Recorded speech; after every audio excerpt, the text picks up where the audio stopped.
After the apply the high build primer, I have to sand the high build primer.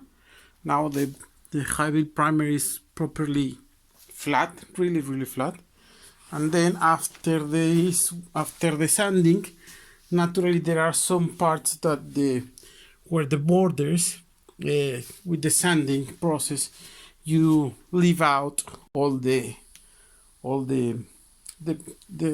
primer, but for